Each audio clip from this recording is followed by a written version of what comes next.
Oke, jadi hari ini untuk mata kuliah K3, Kesehatan dan Keselamatan Kerja, Ibu langsung ambil dua pertemuan. Jadi hari ini kita akan membahas mengenai materi promosi kesehatan dan keselamatan kerja di tempat kerja. Oke, eh, langsung saja ya untuk mengefisienkan waktu. eh, Ibu share saja materinya.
Oke, apakah slide-nya sudah muncul? Sudah, Ibu. Ibu. Sudah ya, kita mulai ya.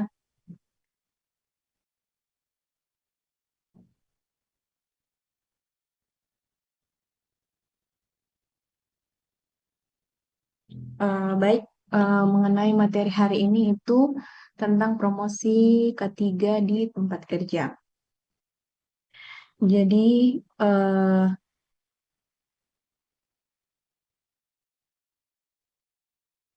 pertama-tama kita akan eh, belajar kembali mengenai apa sih dasar dari promosi kesehatan itu sendiri.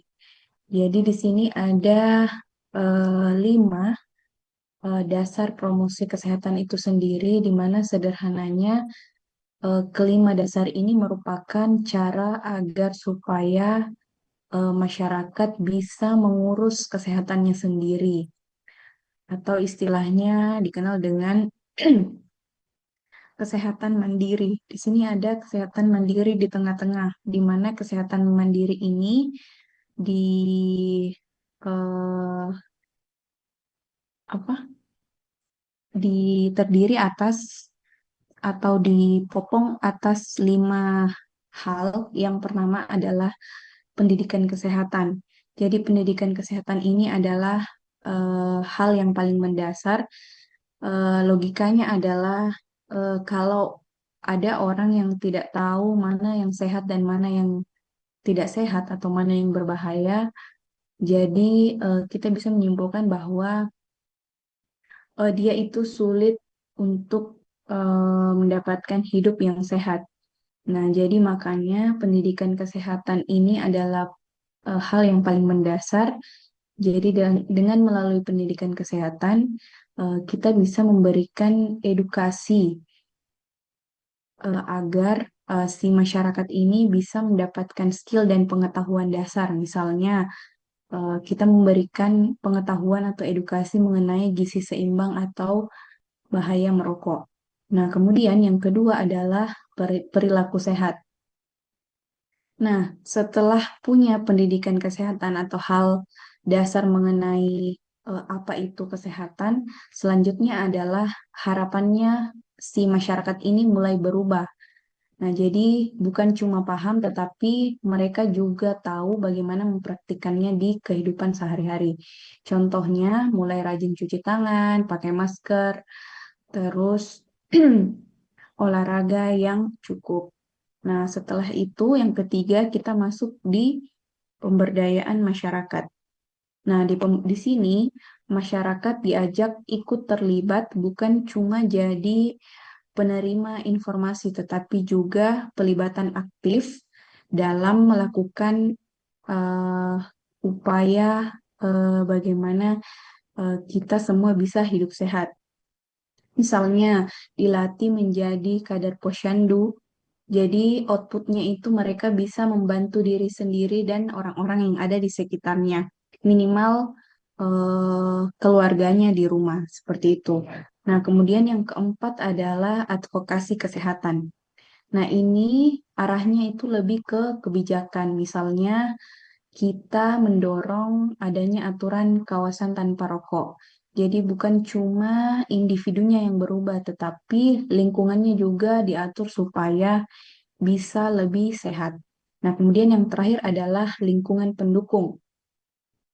Jadi di sini lingkungan pendukung itu tujuannya adalah menciptakan fasilitas yang bisa mendukung kita untuk hidup sehat. Jadi percuma kalau orang cuma mau hidup sehat tetapi lingkungannya tidak mendukung. Jadi misalnya tidak ada air bersih atau tidak ada fasilitas olahraga. Jadi lingkungannya, jadi kita mengusahakan air bersih itu ada, fasilitas olahraga itu ada. Jadi lingkungan juga itu harus diajak untuk sehat. Jadi intinya kelima dasar dari yang menopang si promosi kesehatan ini harus saling menyambung. Tidak bisa jalan sendiri-sendiri. Jadi kalau semuanya bisa jalan bersama-sama, kita bisa mencapai masyarakat yang benar-benar sehat dan mandiri. Nah, kemudian selanjutnya di sini ada prinsip utama dari promosi kesehatan. Jadi prinsip ini sebenarnya adalah bisa kita anggap sebagai pedoman dalam atau supaya program kesehatan yang kita buat itu tidak asal-asalan atau istilahnya punya dasar yang kuat. Nah, di sini ada delapan prinsip. Yang pertama adalah pemberdayaan. Artinya di sini masyarakat diberi kemampuan untuk mengambil keputusan terkait kesehatannya sendiri, bukan hanya bergantung pada tenaga kesehatan. Nah, kemudian yang kedua adalah partisipasi masyarakat. Nah, di sini masyarakat itu tidak hanya jadi sasaran, tetapi ikut terlibat dari awal, dari rencana hingga evaluasi si program itu sendiri. Nah, kemudian yang ketiga adalah holistik. Jadi, holistik di sini artinya kita melihat kesehatan itu tidak cuma dari sisi fisik, tapi juga dari sisi sosial, ekonomi, dan lingkungan. Jadi pendekatannya itu secara holistik atau menyeluruh. Kemudian selanjutnya ada kesetaraan.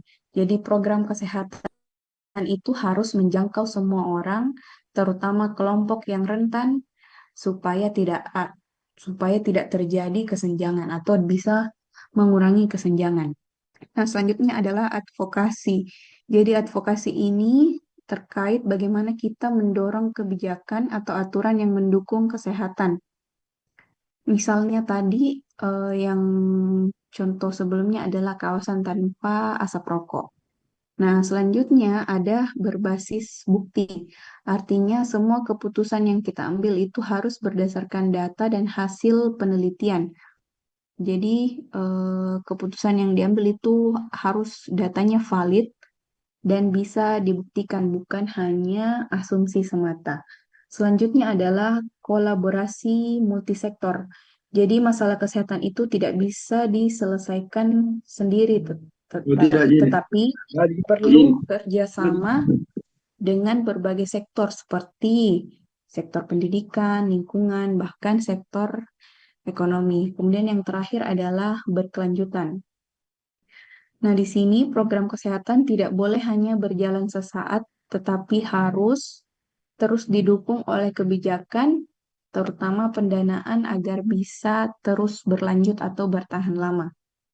Seperti itu. Jadi kalau bisa disimpulkan, kedelapan prinsip ini bisa membantu kita dalam merancang program promosi kesehatan yang lebih efektif, lebih tepat sasaran, dan bisa berdampak untuk jangka waktu yang panjang. Itu mengenai prinsip dari promosi kesehatan. Nah, selanjutnya kita masuk ke promosi kesehatan dan keselamatan kerja atau K3 itu sendiri. Nah, seringkali kita berpikir kalau promosi K3 itu cuma sebatas misalnya poster-poster yang dipajang, rambu-rambu, slogan K3, dan lain sebagainya. Tapi padahal sebenarnya promosi K3 itu adalah proses yang terencana dan terus-menerus. Artinya apa? Nah, kita di sini mulai dari bagian yang pertama, yaitu dorongan eksternal. Ini artinya pihak tempat kerja atau manajemen itu harus aktif dalam memberikan edukasi atau memberikan intervensi langsung kepada si tenaga kerja. Misalnya lewat lewat pelatihan, sosialisasi atau briefing sebelum kerja. Nah, di sini kegiatannya itu bukan cuma sekali, tetapi dilakukan terus-menerus supaya pekerja atau tenaga kerja itu selalu ingat tentang pentingnya keselamatan. Nah, setelah adanya dorongan eksternal, nah dari situ diharapkan muncullah kesadaran dan perilaku. Nah, ini yang paling penting. Jadi pekerja bukan cuma tahu aturan, bukan cuma tahu tentang keselamatan, tetapi akhirnya si pekerja ini punya kebiasaan untuk bekerja dengan aman. Misalnya tanpa disuruh mereka sudah pakai APD atau tanpa diingatkan mereka sudah bekerja sesuai dengan prosedur. Jadi di kesadaran dan perilaku ini safety behavior itu dibentuk ke dalam diri si tenaga kerja itu sendiri. Nah, kalau dua hal ini sudah berjalan dengan efektif, ada dorongan dari luar atau dari eksternal dan kesadaran itu sudah ada dari dalam, maka hasil akhirnya adalah perlindungan total di mana bukan cuma pekerjanya yang aman, tetapi alat kerja, aset perusahaan, atau bahkan lingkungan sekitar itu ikut juga terlindungi menjadi aman dan sehat.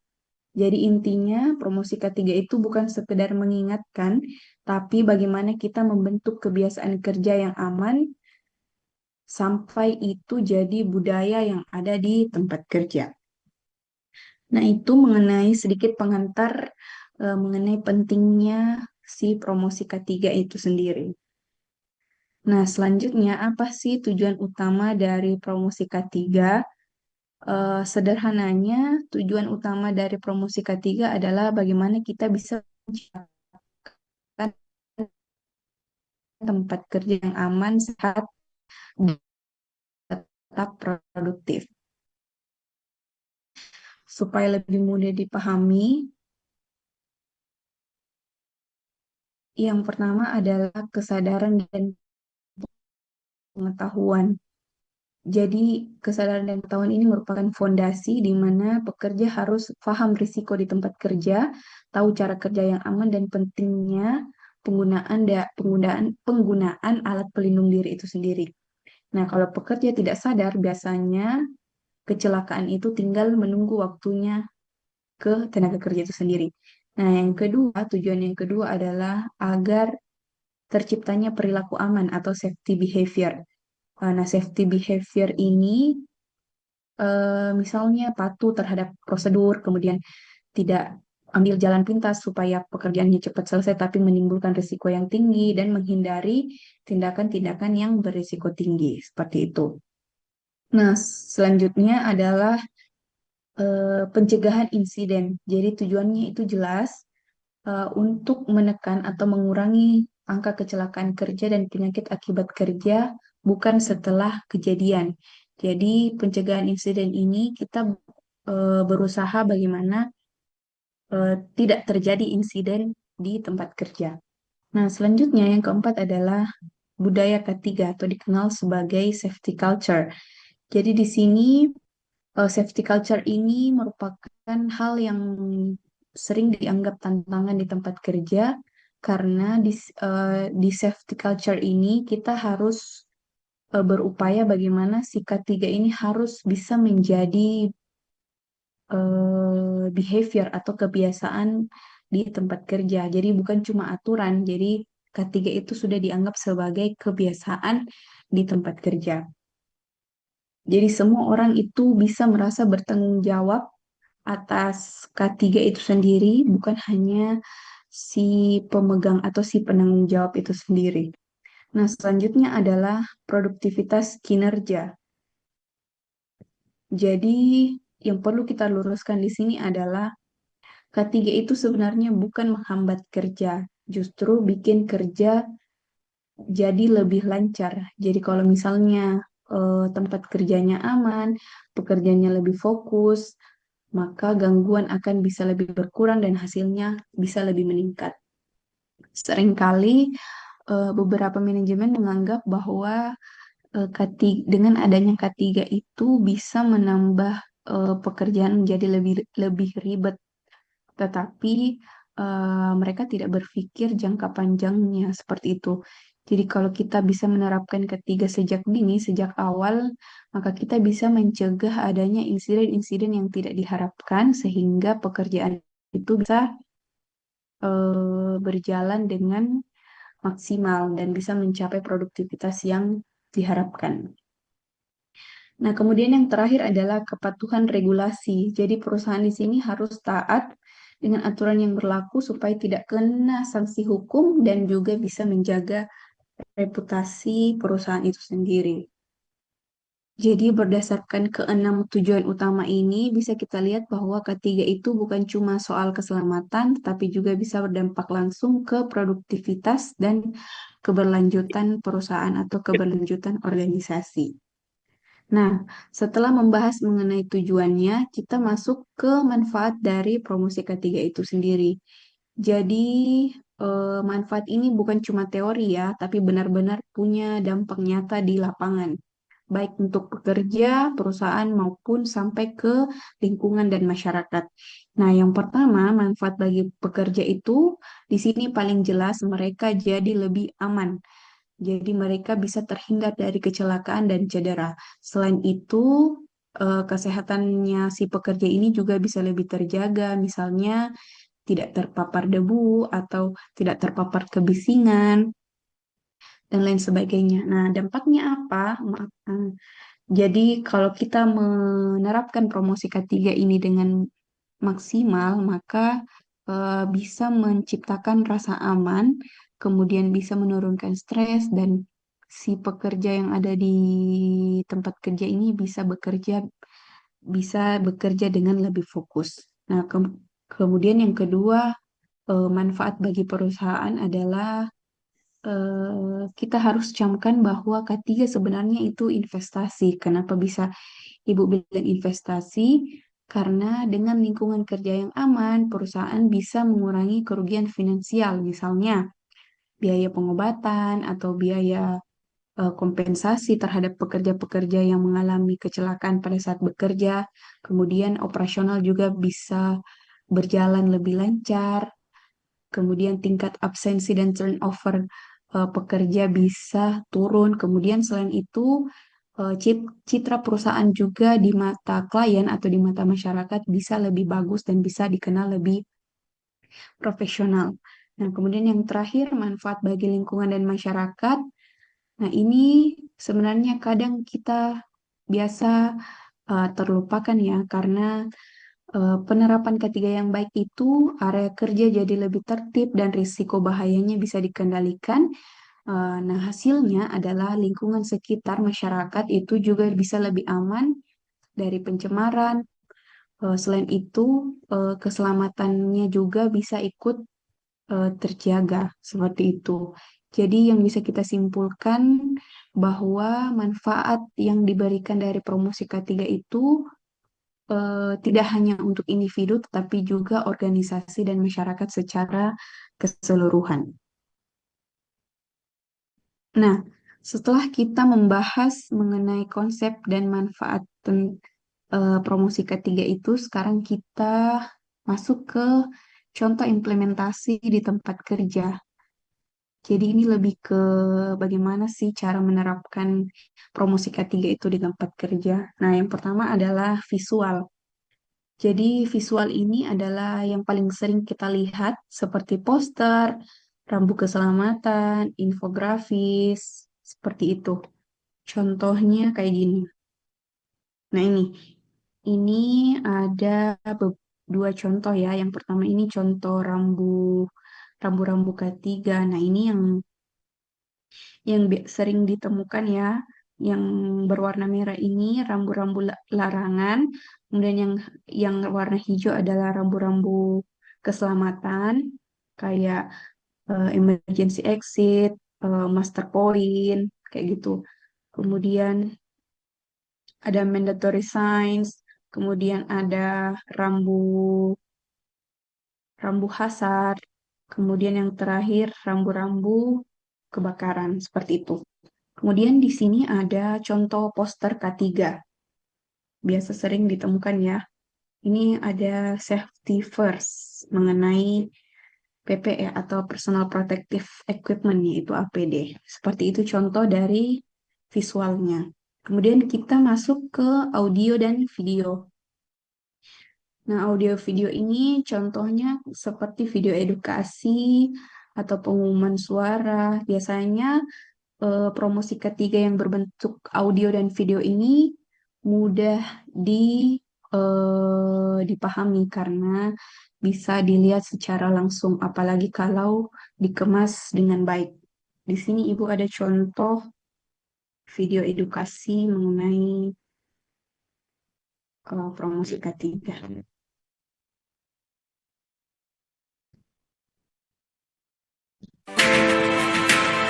Sudah muncul videonya? Sudah muncul, Ibu. Sudah muncul, Ibu. Ada suaranya? Ada, Ibu.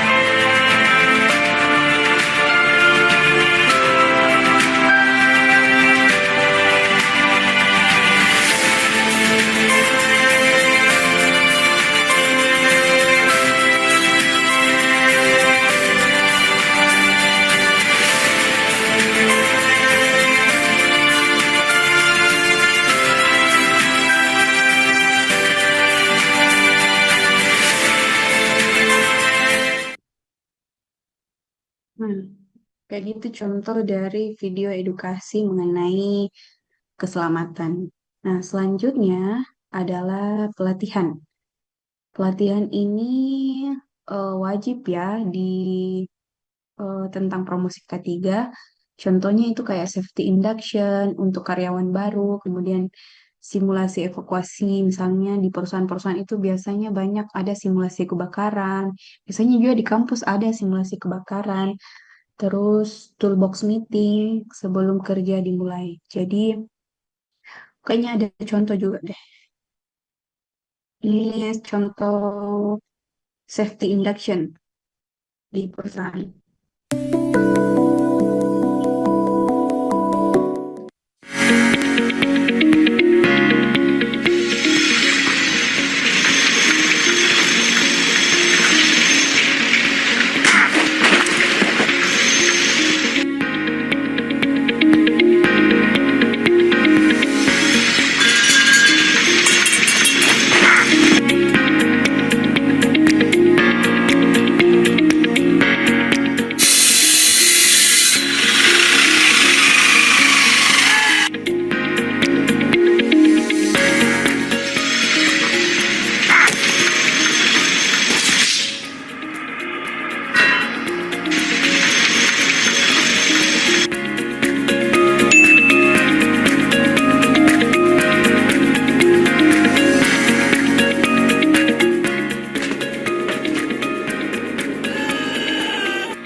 tadi contoh video safety induction di area berbahaya mengenai pentingnya penggunaan alat pelindung diri. Apa tadi tuh ya? Helm, sarung tangan sama harness. Seperti itu. Nah, selanjutnya adalah kampanye. Jadi kampanye itu biasanya dilakukan pada saat bulan ketiga. Bulan ketiga itu jatuh pada tanggal 12 Januari sampai 12 Februari. Nah, biasanya dalam kampanye ini dilaksanakan kayak seminar atau lomba kepatuhan. Jadi tujuannya adalah meningkatkan kesadaran atau awareness dengan cara yang lebih menarik seperti itu. Nah, selanjutnya adalah komunikasi internal. Contohnya bisa lewat newsletter atau papan pengumuman atau grup chat kerja. Jadi biasanya informasi-informasi K3 itu selalu diupdate atau di-share di berbagai macam contoh tersebut. Nah, selanjutnya adalah interaktif. Nah, interaktif ini pada zaman-zaman sekarang ini sudah mulai banyak dipakai seperti kuis, kemudian sistem reward and punishment ke si pekerja yang ada di tempat kerja atau kotak saran dari pekerja. Jadi melalui metode interaktif ini, pekerja itu bisa ikut terlibat aktif dalam bagaimana bisa meningkatkan ketiga di tempat kerja. Kemudian yang terakhir adalah digital. Jadi digital ini sekarang sudah banyak dipakai berbagai macam media sosial, mulai dari media sosial perusahaan, aplikasi ketiga sampai e-learning mengenai ketiga itu sendiri. Jadi digital ini bisa memudahkan kita mengakses informasi di mana saja. Kayaknya ada contohnya nih ya. Nah ini ada contoh media sosial mengenai K3. Ini ada platform edukasi, ini ada Safety First Indonesia. Kemudian ini ada apa ini ya? Oh, aplikasi. Aplikasi teman K3 yang saat ini hanya bisa diakses di Android ya, di iOS belum ada. Di mana di aplikasi teman K3 ini kita bisa mencari sertifikat-sertifikat, kemudian kita bisa melihat dokumen-dokumen K3, tentunya tentang K3 di sini. Kalau kita ikut pelatihan, kemudian sertifikatnya bisa di-tracking di sini. Seperti itu.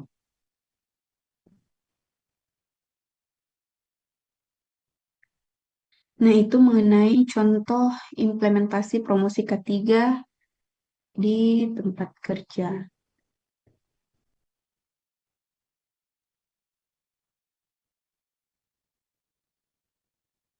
Luar ya share screen-nya.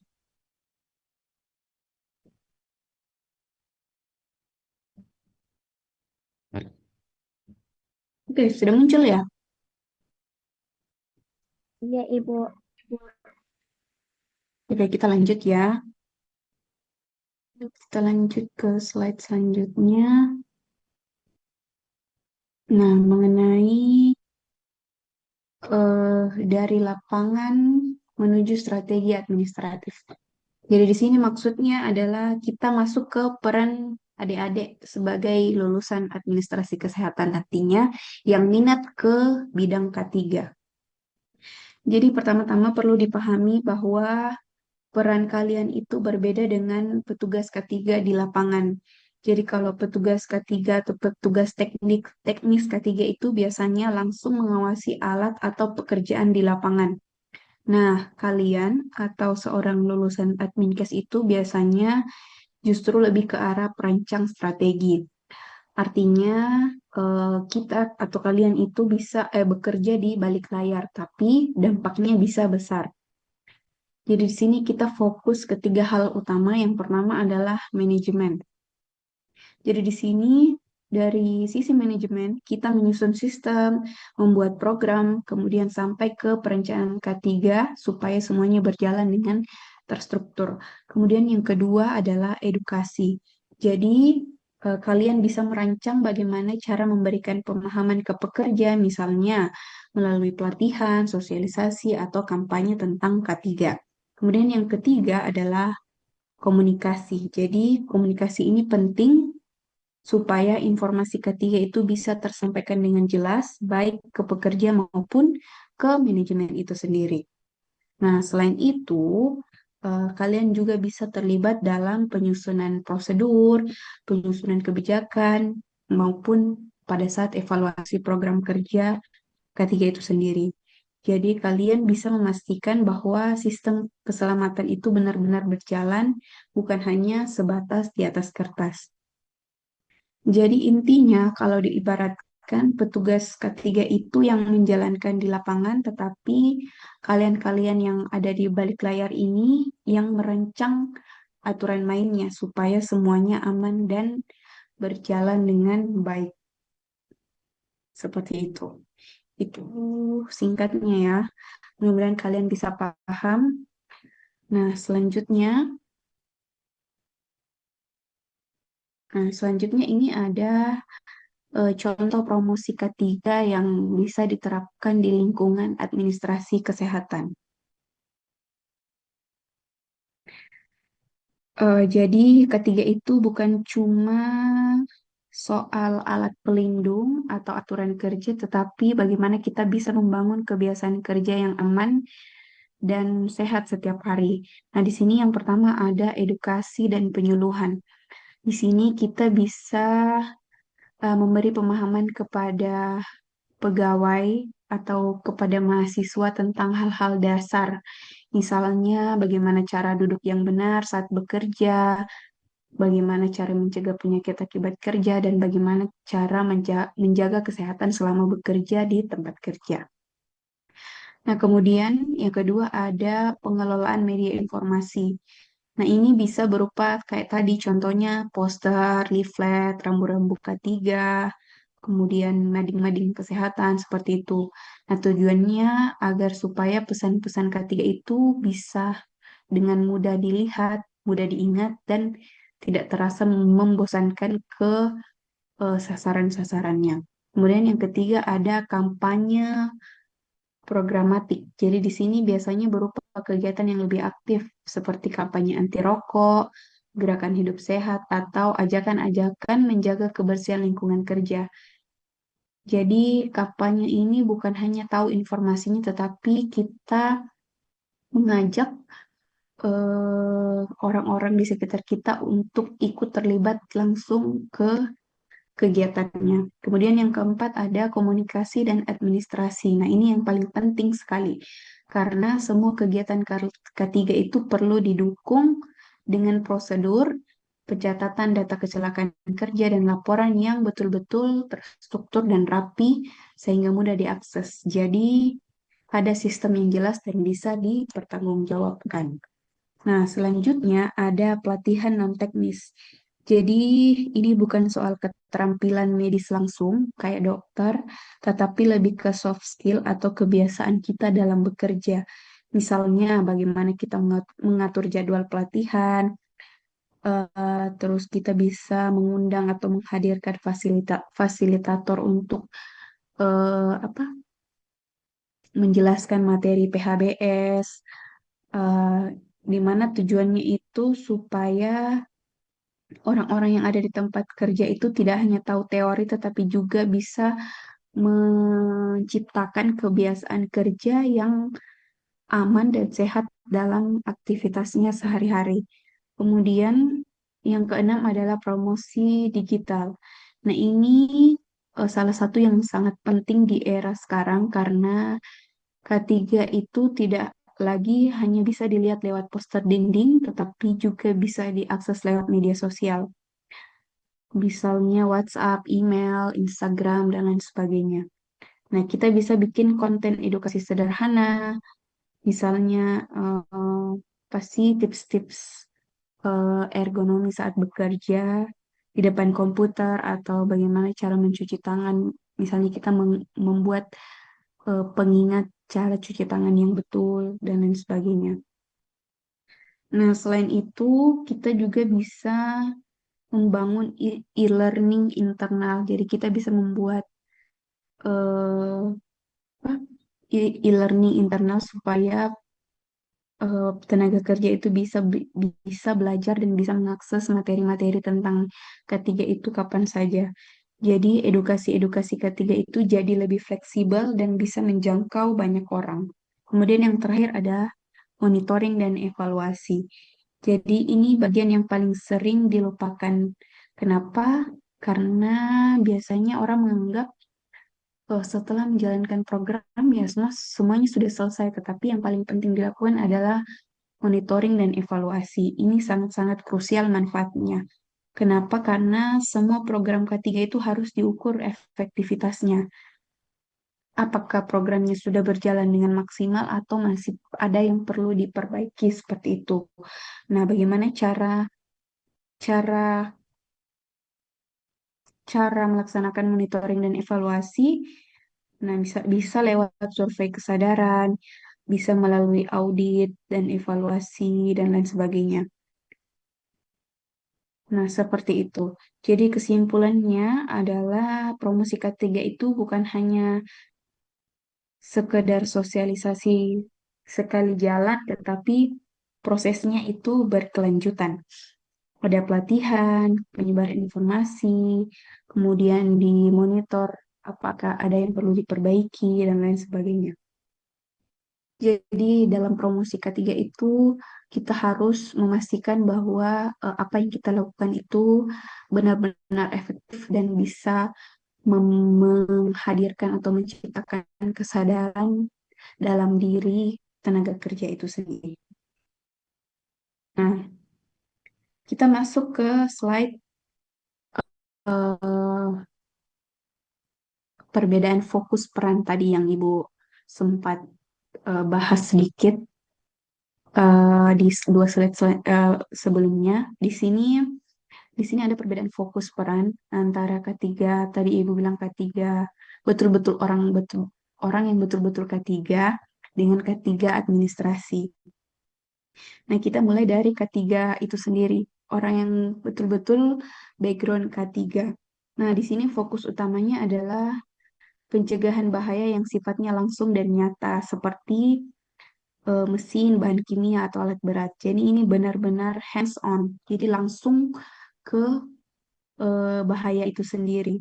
Jadi targetnya adalah pekerja di lapangan seperti operator, teknisi, dan buruh. Nah, contoh kegiatannya itu seperti inspeksi alat pelindung diri, terus toolbox meeting sebelum bekerja. Nah, toolbox meeting ini adalah pengecekan alat-alat kerja sebelum dilakukan pekerjaan seperti itu. Kemudian ada juga simulasi pemadam kebakaran dan lain sebagainya. Nah, output yang diharapkan dari sini itu jelas, yaitu penurunan angka kecelakaan secara langsung, bahkan idealnya sampai zero accident. Nah, kemudian sekarang kita bandingkan ke K3 administrasi. Nah, kalau ketiga administratif itu fokusnya lebih ke sistem dan perilaku. Misalnya, bagaimana kita membangun budaya hidup sehat, membuat regulasi, dan memperhatikan ergonomi kerja, sekaligus menyusun prosedur kerja. Nah, targetnya itu bukan lagi pekerja di lapangan, tetapi juga karyawan-karyawan yang ada di kantor, manajemen, sampai ke masyarakat-masyarakat di sekitar. Terus contoh kegiatannya itu lebih ke survei, kemudian pembuatan modul-modul K3, audit-audit dokumen.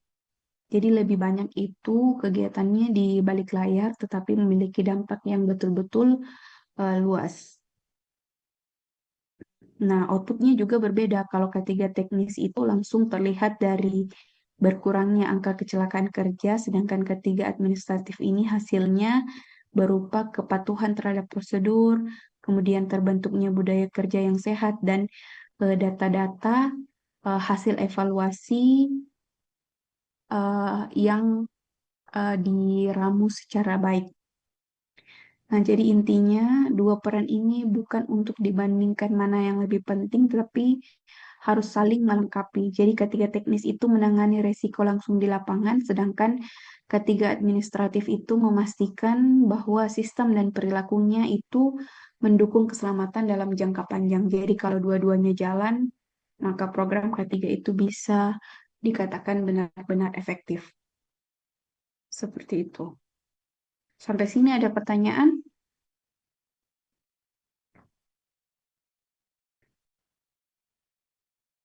Ada pertanyaan?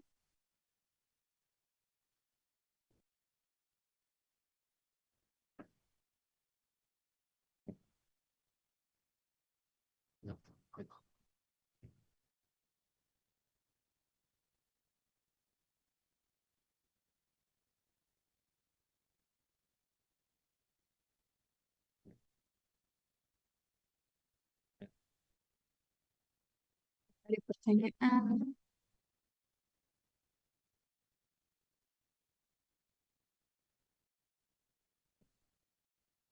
Nggak ada ya? Tidak, Bu. Tidak, Bu. Berlanjut ya. Nah, untuk slide yang terakhir, kita masuk ke gambaran besar dari si promosi K3 itu sendiri. Bagaimana K3 itu seharusnya berjalan secara utuh. Jadi, di sini ada simbol seperti roda gigi yang saling berhubung atau yang saling berkaitan berbentuk loop yang tidak terputus. Jadi ini menggambarkan bahwa K3 itu adalah ekosistem yang saling berkaitan, bukan hanya kerja sendiri-sendiri, bukan bekerja sendiri-sendiri. Jadi di sisi kiri di sini ada fondasi strategis atau administratif, di mana ini ibaratnya otak dari sistem K3. Nah, disinilah disusun berbagai macam prosedur, berbagai macam modul edukasi, survei, budaya kerja, dan lain sebagainya. Jadi semua arah dan aturan berasal dari fondasi administratif. Jadi tanpa fondasi ini, kegiatan K3 di lapangan bisa jadi tidak terarah atau tidak konsisten. Nah, kemudian di sisi kanan ada eksekusi teknis di lapangan. Jadi ini bagian tangannya. Tadi administratif itu bagian otaknya, sedangkan teknis itu bagian tangannya. Jadi disinilah aturan itu diterapkan secara nyata, di mana di sini dipastikan pekerja itu patuh, lingkungan kerja itu aman, dan risiko kecelakaan itu bisa dicegah secara langsung. Jadi apa yang dirancang di fondasi strategis tadi itu bisa diuji dan dijalankan di lapangan dengan maksimal. Seperti itu. Jadi yang penting dipahami adalah dua bagian ini, eh, fondasi administratif dan teknis ini tidak bisa dipisahkan. Kalau hanya kuat di administratif tapi lemah di lapangan, hasilnya cuma dokumen semata. Sebaliknya, kalau hanya kuat di lapangan tapi tanpa adanya sistem, maka kerjanya itu jadi reaktif dan tidak berkelanjutan. Nah, khusus untuk kalian-kalian ini sebagai mahasiswa atau calon lulusan administrasi kesehatan itu, peran kalian itu sebenarnya sangat-sangat penting karena kalian nantinya ini akan berada di balik layar, di mana kalian bisa menyusun kebijakan, bisa mengolah data, bisa merancang berbagai macam edukasi. Nah, disitulah budaya kerja yang aman bisa terbentuk. Jadi kesimpulannya, ketiga yang efektif itu bukan soal siapa yang paling dominan, tapi bagaimana strategi dan teknis bisa berjalan selaras dan terus berkelanjutan. Jadi kalau ini bisa tercapai, barulah kita bisa bicara tentang sistem keselamatan yang benar-benar matang dan efektif. Seperti itu. Ada yang mau ditanyakan? Bu, saya mau bertanya, Bu. Ya, silakan. Kira-kira, Bu, bagaimana contoh kasusnya ini kalau tidak diminta-minta gagal itu implementasi K3 dalam hal administrasi dengan praktik lapangannya. Jadi gagal dua-dua, Bu, tidak terintegritas dua-dua. Oke, sudah? Oh iya, Bu, sudah, Bu. Ya, jadi kalau dari sisi administratif dan teknisnya gagal, maka jelas dampaknya bisa menghasilkan angka kecelakaan yang tinggi, terus budaya kerja yang tidak aman, lingkungan kerja yang tidak aman, dan bisa jadi produktivitas kerja di lapangan itu bisa menurun. Jadi bisa menghasilkan kerja yang tidak maksimal atau bahkan bisa menghasilkan kerja yang gagal seperti itu. Bagaimana? Masih ada yang mau Bu, ditanyakan? kalau kita mau lihat contoh kasusnya, Bu, kira-kira kasus kayak bagaimana ini kira-kira, Bu? Kayak pernah kejadian sebelumnya di bagian ini begitu, Bu? eh Contoh real yang bisa kalian lihat. Oh, pernah ada kejadian kebakaran di TSM kan? Di Trans Oh Studio iya, Bu. Mall. Yang Ya, itu 2000 barusan ini, Bu. ya ya 2023 atau ya ya. 22, Bu? Ya, yang kayaknya yang baru-baru buka ini ya, yang mall barunya ya, yang bagian barunya itu mah, yang bagian kan sempat kejadian kebakaran. Nah, itu salah satu contoh bagaimana sisi administratif dan sisi teknisnya tidak berjalan. Kenapa? Karena bisa jadi dari sisi administratifnya itu ada kesalahan prosedur atau kesalahan apa SOP. Nah, kemudian teknisnya di lapangan misalnya, ibu tidak terlalu ikuti ya insidennya. Nah, bisa jadi pada saat kejadian itu eh, tidak ada APAR atau mungkin ada APAR tapi tidak ada yang tahu menggunakan APAR tersebut seperti itu. Atau bisa jadi juga sistem sistem pelacak atau pelacak kebakarannya itu mengalami gangguan atau apakah ibu tidak tahu? Yang jelas pasti ada sistem yang tidak baik pada saat kejadian tersebut. Seperti itu contohnya. Kemudian eh apa lagi ya contoh realnya? Hmm, oh ya, ada juga contoh kejadian di tempat kerja suami ibu ya. Pernah ada kejadian eh, pekerja itu mengalami apa ya itu hari? Oh, mengalami eh, apa lambat lambat ditolong karena sistem pelacakan nya itu rusak. Ya, kalau tidak salah rusak. Pekerjaannya berada di tempat eh, ada yang disebut dengan ruang terbatas. Nah, ruang terbatas itu kayak eh, kalian tahu kan ruang terbatas? Belum tahu ya? Ruang terbatas dalam hal kerja luar ini, Bu. Lapangan sekali atau bagaimana, Bu? Ruang terbatas itu ada kalau misalnya ibu contohkan ya di Pertamina contohnya ada ruang terbatas. Nah, ruang terbatas itu misalnya ruang produksi gas. Nah, di dalam ruang produksi ada kayak eh, ruang kayak bundar begitu. Nah, tidak sembarang orang masuk di situ. Nah, kalau orang mau masuk di situ betul-betul orang yang sudah pelatihan, orang-orang yang sudah berlisens lah, punya lisensi yang betul-betul capable bisa masuk ke ruang terbatas tersebut. Nah, pada saat itu ada kejadian pekerjaannya berada di dalam, kemudian entah tidak sadarkan diri atau kenapa. Nah, kemudian sistemnya itu kayaknya ada yang rusak. Nah, kemudian orang yang di luar itu terlambat mengetahui bahwa yang di dalam ini sedang ada apa-apanya. Nah, di situ pernah sempat eh, terlambat ditolong seperti itu. Kayak gitulah contohnya. Nah, itulah Oh contoh iya. kecilnya lah itu soal kebakaran-kebakaran. Nah, bisa jadi sebenarnya aparnya atau alat alat peredam apinya itu ada, tapi tidak ada orang yang bisa menggunakan seperti itu. Itu contohnya. Masih ada? Iya, sudah menjawab, Bu. Sudah ada gambaran sedikit ku dapat, Bu. Terima kasih, Bu. Ya, sama-sama. Yang lain masih ada?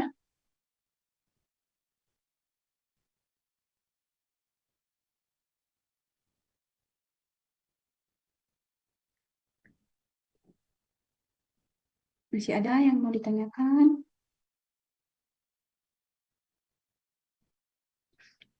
Sudah absen semua? Sudah ini Ibu baru mau absen. Ibu. Absen nih cepat. Oh iya, eh kan Ibu cuma sampai pertemuan berapa ini ya? 12 ya? 11.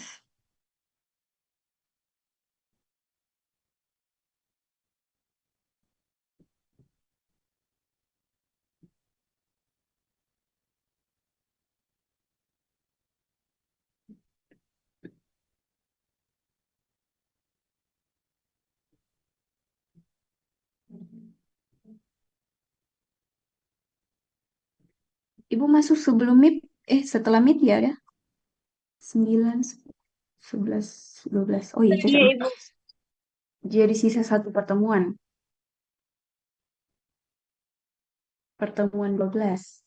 Nah, pertemuan 12 Ibu ganti dengan tugas. Tugasnya itu Ibu ambil sebagai eh, nilai finalnya kalian nanti.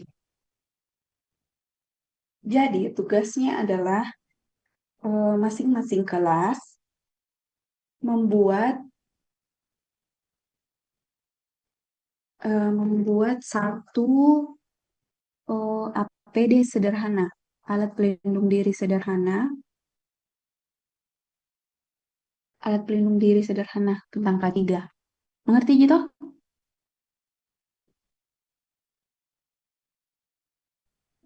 Iya Ibu. Iya, entah itu kalian mau eh, membuat masker, membuat apa ya, face shield. Tahun lalu itu kakak-kakaknya membuat face shield. Jadi pembuatannya itu didokumentasikan alat dan bahannya, kemudian cara pembuatannya itu didokumentasikan semuanya, di foto dan di video. Mengerti gitu?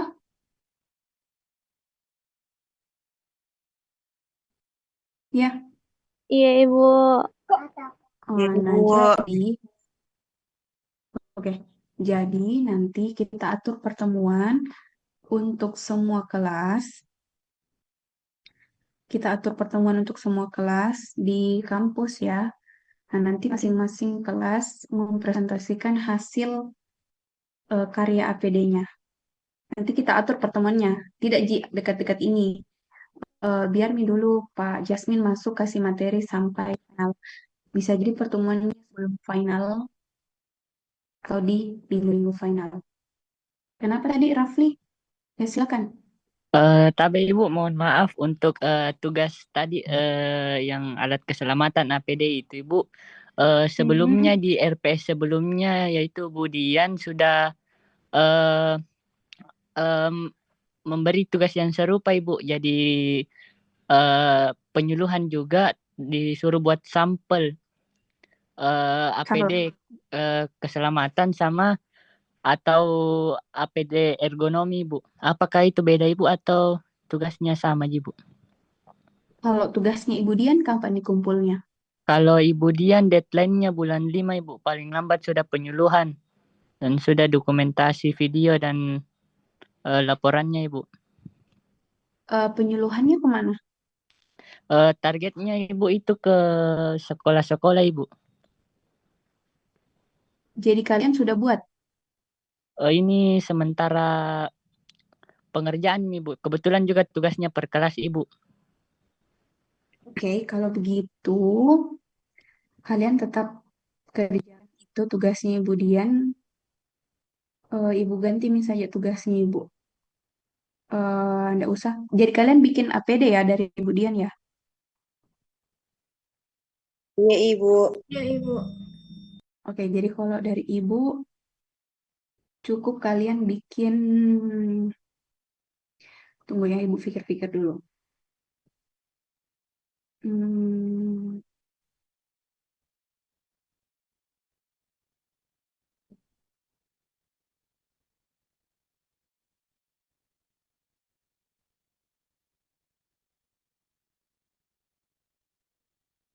Oke, kalian cukup bikin poster. Poster mengenai K3, tapi K3 di lingkungan, jangan di lingkungan kerja. Eh, K3 di lingkungan, kalian harus punya sasaran yang bisa diakses. Misalnya, kelas A, misalnya poster K3 di sekolah. Nah, kalian bikin posternya, poster tentang K3 di sekolah, entah itu cara duduk yang benar, entah itu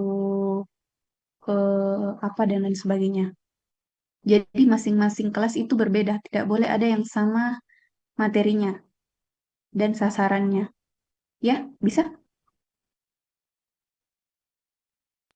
Ini per kelompok atau per kelas, Ibu? Per kelas deh, per kelas. Poster saja, Ibu. Iya, masih mau kita tambahan?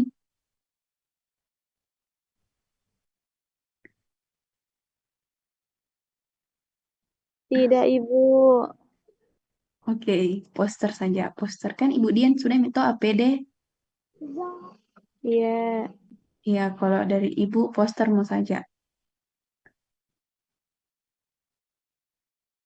Ngerti gitu? Jadi posternya itu masing-masing kelas beda sasaran dan beda materinya. Nggak boleh ada yang sama.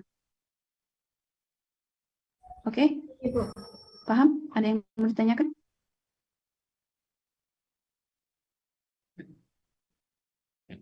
Tidak ada, Ibu. Oke, jadi Bu anggap kalian paham Mina dengan tugasnya. Jadi kita nanti atur jadwal nih untuk pertemuannya. Dan untuk sasarannya, hmm,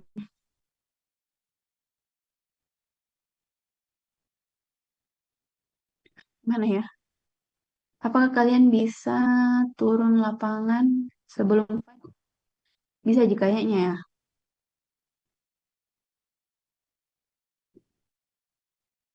Oh tidak, kita atur nih dulu pertemuan di kampus. Nah setelah pertemuan itu, presentasi itu, kita atur jadwalnya kalian untuk turun lapangan. Oke?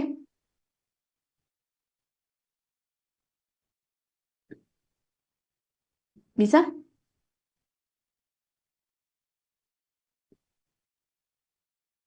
Iya, Ibu. Silakan Nur. Silakan Nur Afni. Baik, Ibu izin bertanya, untuk posternya apakah perlu dikumpulkan secara fisik, Ibu? Terima kasih, Bu. Iya, kumpulkan secara fisik. eh dicetak Baik, Ibu. sebesar sebesar apa ya? Bagaimana besarnya itu yang biasa ya? Kalau A3 besar ya? A3, Iya, Ibu. Ibu. Biasanya A3, Ibu. Iya, A3 mau. Per kelas saja, nah. Per kelas, jangan per kelompok, terlalu banyak. Baik, Ibu. Terima kasih, Bu. Oke, masih ada pertanyaan? Pastikan kalian absen ya, karena Ibu mau tutup nih absennya nih. Kalau Zoom-nya selesai, Ibu tutup nih juga absennya.